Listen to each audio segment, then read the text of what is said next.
কি সুন্দর গায়ের রং আমার, এত রূপ, সব কিছু মানায় আমাকে। আর সোনা, সে তো আমার পাশে দাঁড়ানোর যোগ্যতাই নেই। মা, ও মা, কোথায় তুমি? এখনই এখানে আসো। তোর জামাটা আমি পরেছি রে বোন। আমার নতুন জামাটা তুই কেন পরেছিস? খুলে ফেল এখনই। ও তোর বড় দিদি হয়, জামাটা পরেছি তো কি হয়েছে?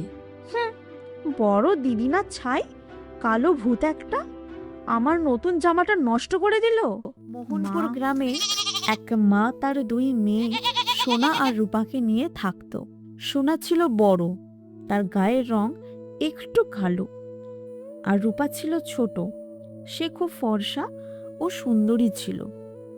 রূপা তার রূপ নিয়ে খুব অহংকার করত।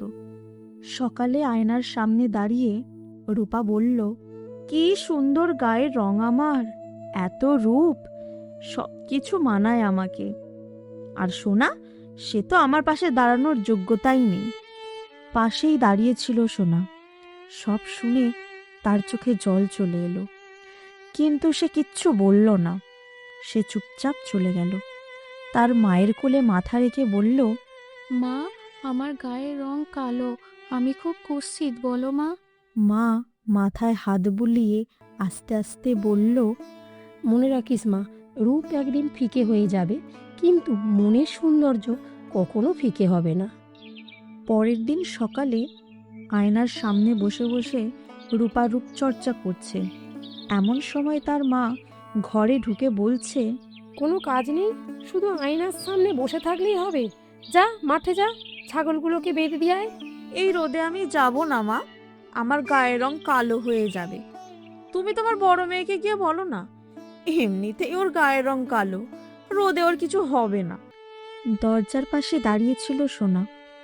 এই কথা শুনে ওর চোখে জল চলে এলো।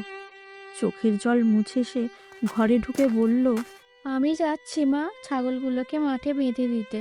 এই কথা বলে সোনা চলে গেল মাঠেতে। ছাগল নিয়ে মাঠে যাবার সময় সোনাকে ডেকে পাড়ার কিছু মহিলারা বলল, কিরে সোনা, কোথায় যাচ্ছিস? এই তো কাকি, মাঠে ছাগলগুলোকে বেঁধে দিতে যাচ্ছি। এত রোদে বেরিয়েছিস কেন? এত সুন্দর গায়ের রং, কালো হয়ে যাবি তো। এই কথা শুনে সোনার মুখটা কাদো কাদো হয়ে সেখান থেকে চলে গেল। মাঠে গিয়ে সোনা ছাগলগুলোকে বেঁধে দিচ্ছিল। ঠিক তখনই দেখতে পেল এক বৃদ্ধা রাস্তায় পড়ে আছে। সে কষ্ট পাচ্ছে, তাকে কেউ সাহায্য করছে না। সোনা ছুটে গিয়ে তাকে তুলে একটি গাছের নিচে বসায়, বসিয়ে বলে, তুমি বসো, আমি তোমার জন্য জল নিয়ে আসি। সোনা বৃদ্ধাকে জল এনে দিল। বৃদ্ধা জল খেলো। সোনা বলল, তুমি ঠিক আছো তো বুড়িমা? মা, আমি ঠিক আছি। বৃদ্ধা সোনার মাথায় হাত রেখে বলল, মা, তোর মনটা খুব ভালো, তোর বালক, আর সব সময় হাসি খুশি থাকিস মা। সোনা বলল, আমি তাহলে আসি বুড়িমা। এ কথা বলে সোনা সেখান থেকে বাড়ি চলে গেল। পরের দিন সকালে রূপা খুব রেগে গেল। সে তার একটা নতুন জামা খুঁজে পাচ্ছে না। সে তখন জোরে জোরে তার মাকে ডাকতে লাগলো, মা, ও মা, কোথায় তুমি? এখনই এখানে আসো। মা ঘরে ঢুকে বলল, কি হয়েছে? সাত সকালাতে চেঁচাচ্ছিস কেন? আমার নতুন জামাটা কোথায়? খুঁজে পাচ্ছি না। ঠিক তখনই সোনা ঘরে ঢুকে শান্তভাবে বলে, তোর জামাটা আমি পরেছি রে বোন। আমার নতুন জামাটা তুই কেন পরেছিস? খুলে ফেল এখনই। ও তোর বড় দিদি হয়, জামাটা পরেছি তো কি হয়েছে? বড় দিদি না ছাই, কালো ভূত একটা আমার নতুন জামাটা নষ্ট করে দিল। এই কথা বলে রূপার আগে থরথর করে চলে গেল। সোনা কাদো মাদো মুখ করে তার মাকে জড়িয়ে ধরল। মা সোনার মাথায় হাত বুলিয়ে বলল, ওর কথা কিছু মনে করিস নি মা, চল আমার সাথে। কয়েকদিন পর হঠাৎ সোনার মা মাথা ঘুরে মাটিতে পড়ে গেল। তখন সোনা বাড়ি ছিল না। রূপা তখন আয়নার সামনে বসে বসে সাজছে, আর সোনার মা তখন রূপাকে ডাকছে, রূপা, রূপা, কোথায় গেলি রে মা? এখানে আয়, আমি পড়ে গেছি, আমাকে তোল। আমি উঠতে পারছি না। ঠিক তখনই সোনা বাইরে থেকে এসে দেখে যে তার মা মাটিতে পড়ে আছে। সোনা ছুটে এসে তার মাকে বলে।